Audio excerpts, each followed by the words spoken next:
Hi everybody and welcome back to another tutorial from my Simply series range of books.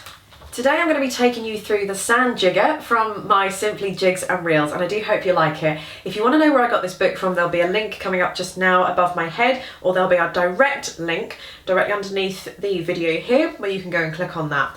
So if you want to learn how to play the Sand Jigger from Simply Jigs and Reels, then please keep watching. So I'm going to start off by playing the whole piece through for you, and then I shall take you through some parts of the music.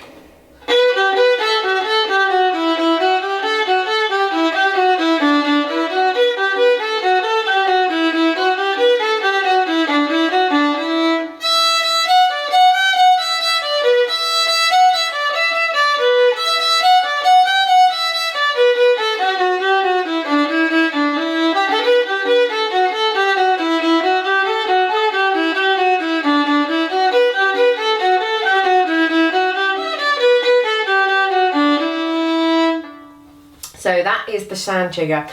So the first thing I want to do is just address the speed. This does say lively, and if you wanted to play this jig a little bit more realistic, then you could speed this up and it would sound something like this.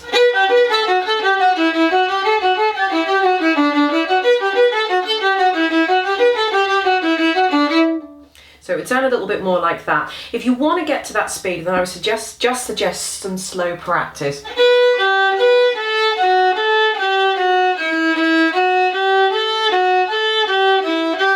Until you learn the notes and just until you can get your fingers around those notes. The thing about these jigs and everything is that they are there's nothing technically difficult about them, it's just they are very arpeggiated. So there's lots of 1 3 1 3 2 open 2 open. It's just a thing of just getting your fingers around those combination of notes, because sometimes they do some unexpected things as well and they do catch you out a little bit. So, you know, just slow practice is going to help you with that.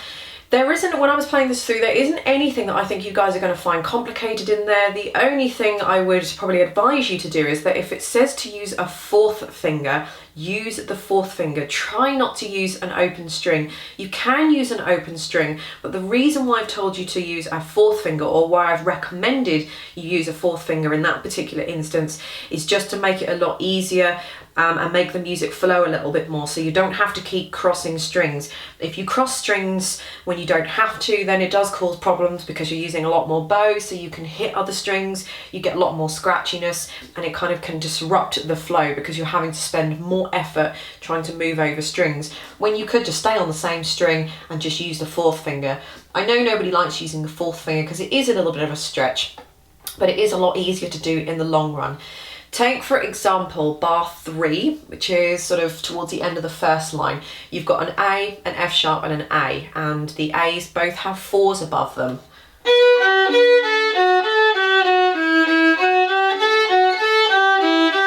You could quite happily do open strings there, but that whole bar could all be played technically on the D string, where I don't actually have to move my bow at all. Once I'm there, I can just stay there and I can quite happily bow, whereas doing those open strings does open me up to hitting some other strings as well, and I would just prefer it a little bit more accurate all the time than kind of, you know, possibly hitting a few other strings. If you look at bar 1, the very last A in bar 1, or the very last note in bar 1, it should have a 4 on that finger A, so put a 4 there. The only reason why I've done that is because the next bar is all on the D string, so again it just stops all the string crossings there. So the only other thing I want to mention perhaps is just bar 16. You've got some semiquavers there, or some 16th notes. Just bear in mind that they are going to be a little bit faster, so try and get those into the rhythm. They're kind of like your lead up to where the main tune starts again. So bear in mind that if the faster you play this piece, the faster those little notes are going to be. But because they are kind of leading you into the main tune again, you could have sort of ever so slightly have a little breath there or slow them down. You've got a rest just before them anyway. This is unaccompanied, so you know, you guys can just do whatever you want with this. So that's everything I think I want to mention with this piece. I hope you enjoyed it.